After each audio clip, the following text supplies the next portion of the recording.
Greetings, Wastelanders. Cregen here with another Fallout 76 video. Today, we're going to look at more math, but the fun kind. Let's admit it, specials in 76 can be a tad confusing if you're new, or even if you're a veteran player who's trying to come up with their own build. On the surface, it seems logical enough. Put a point into perception, pick a card. Easy, right? But is that it? Do specials strictly add deck space so that you can add another card, or do they impact stats a little more directly than that? We know that additional points in endurance increase health along with deck size, and that charisma impacts rewards and vendor pricing. But do the other stats have a direct impact as well? Well, that's what I'm here to find out today. And if you find this video helpful, please give a thumbs up and leave a comment below. It goes a long way towards helping this channel grow. And to stay up to date on future content, be sure to subscribe and click the bell for notifications. Alright, so let's load up a custom world and make a few changes to my character. I want to measure the slight impact specials might have on DPS without drowning it with legendary modifiers like unyielding armor, which will only boost my perception and other stats through the roof. In adventure mode, this character would normally have at least 32 perception with 4 pieces of unyielding armor at 20% health, and all my mutations. Adding and removing 9 points from that pool would only be a 28% reduction, whereas dropping from 15 to 6 would be a 60% change. If there's any direct impact on raw DPS, we should see it better at 60%. To that effect, I'll unequip my armor, use a non-legendary fixer, and I'll go ahead and cure myself of all mutations and remove all perception points, leaving only my legendary cards. Now, if we compare my specials against the stats in the Pip-Boy, we see I only have 6 perception, period. I'll also keep my VATS cards equipped, but remove stealth perks as I don't want the extra damage from stealth shots.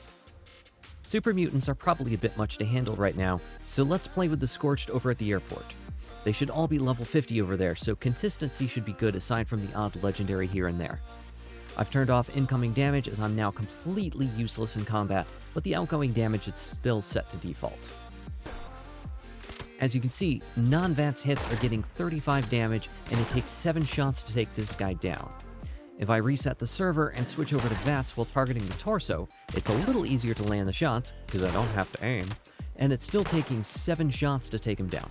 Conveniently enough, there's no difference in DPS from one Scorch to the next, assuming I land all torso shots and don't miss. Next, I'm going to reset the server again, come back, but this time I'm going to reassign those 9 points back into perception to get 15, and see if we have any significant changes in damage.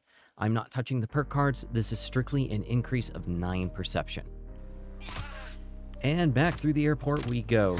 And we can see that there doesn't seem to be any change in damage for either aiming or for VATS. Interesting. I've reset the server again, and this time removed all agility points, which is going to make VATS really interesting. I've also gone ahead and equipped a pistol. Here we see 17 damage per shot, and seems to be about 18 shots to take them down while aiming. VATS is harder since I don't have the AP pool anymore, but each damage per shot is the same as before, and I honestly think I lost track of how many shots it took. Let's re-equip the agility points and compare stats one last time. And it doesn't look like there's any kind of increase in damage, though VATS is useful again. So now that we've seen both perception and agility have no effect on outgoing damage, aside from increasing deck card size, is that the same for strength? Let's put that to the test and try one last time with a melee weapon and see what happens. With the Mole Miner Gauntlet and only 3 strength equipped, we see that I'm getting about 47 damage per swing and 4 hits to take them down. It's a little hard to tell, but when the numbers do pop up, they seem to be consistent. Let's toss everything back into strength and head back on over to see if the damage changes. If it's anything like perception and agility, it should be the same. And it isn't. In fact, it's decently higher at 96, and 3 hits to take them down. So increasing by 14 strength definitely adds more than just increased deck size, it also impacts your damage directly by what appears to be a little more than double. Well folks, that wraps things up for this video. This one took me by surprise. I was fully expecting perception and agility to have some kind of effect, and I almost gave up on this video when I saw there was 0 change. But once that second set of melee numbers came in, I knew I had to stick with this one. It's an interesting inconsistency to say the least, and I have to wonder if Bethesda is aware of this or not, and if they do adjust, if it'll be a nerf for melee or a buff for ranged. Before I wrap up, just a quick announcement. I'll be dialing back my YouTube content to about once every other week, but you can still catch me over at twitch.tv/CregenGaming on the alternating Thursdays. I'll be live streaming starting at 7 p.m. Eastern Standard Time, or you can catch up on missed episodes right here on YouTube.